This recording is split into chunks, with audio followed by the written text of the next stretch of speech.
እመቤታችን በለተረቡት መሰላለች። የኛ እናት የኛ እመቤት የአምላክ እናት ቅድስተ ቅዱሳን ምልዕተ ክብር ምልዕተ ውዳሴ መዝገበ ጸሎት አቁራዲተ መዓት ሰዓሊተ ምሕረት ምዕራገ ጸሎት እማምላክ ወላዲተ አምላክ ስሟን ብንጠራው እንኳን በቃ ማርማር የሚል ማር ያም በሰማይ ያለ የመላእክት ምግብ እመቤታችን ቅድስተ ቅዱሳን ድንግል ማርያም።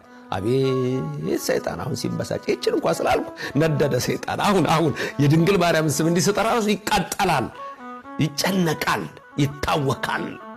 ልጇ ኢየሱስ ዘፍጥረት 3:15 ጀምሮ እንዳለ ራሱን የቀጠቀጠው ከሷ ተወልዶ ስለሆነ ስለዚህ ሁሌ ከሴቲቱ ጋር ጠባለሁ።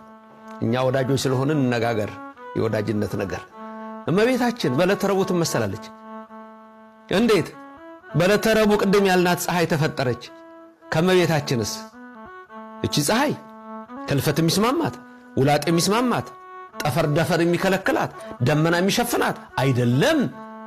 የማይሸፍነው ጠፈር ደፈር የማይከልለው አድማስ ተራራ የማይሸፍነው ዛፍ መጥቶ ይሄ ጥላ ሆነበት የሚባለው ያልሆነ ደመና የማይጋረደው ጉም የማይሸፍነው የኔና የናንተ አምላክ ኢየሱስ ክርስቶስ ከድንግል ማርያም ተወልዷል። ፀሐይ የተባለው ኢየሱስ ነው።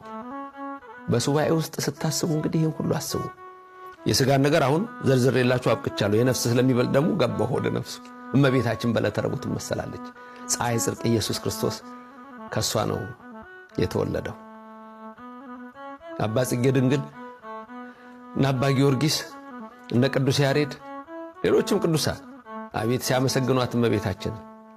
እኛም ሁላችን ሰማይን ትመስልያለሽ እንላታለን። እመቤታችን ሰማይ ትመስልያለሽ ማርያም፣ ፀሐይን ትወልጃለሽ ድንግል ማርያም፣ አዶናይን ትሸከሚያለሽ ድንግል ማርያም እንላታለን።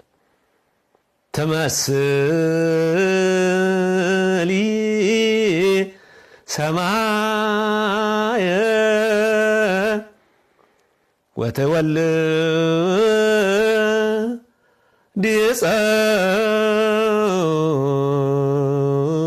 ፀሐየ ወታገምሪ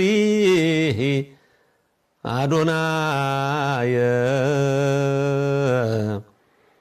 ሐረገ ወልድ እያልን ነው የምናመሰግናት። ሰማይን ትመስልያለሽ፣ ፀሐይን ትወልጃለሽ፣ አዶናይን ትሸከሚያለሽ። የወይን አረግ እኮ አንቺ ነሽ ድንግል ማርያም። የኦርቶዶክስ ልጆች የተዋሕዶ ልጆች ከኦርቶዶክስ ከወጣችሁ ይሄን የቅዱስ ያሬድ ዜማ፣ ይሄን የቅዱስ ያሬድ ቃል፣ ይሄን የአባ ጽጌ ድንግል ቃል፣ ይሄን የአባ ጊዮርጊስን ቃል፣ ይሄን የኢየሱስ ክርስቶስን የወንጌል ቃል አትሰሙ።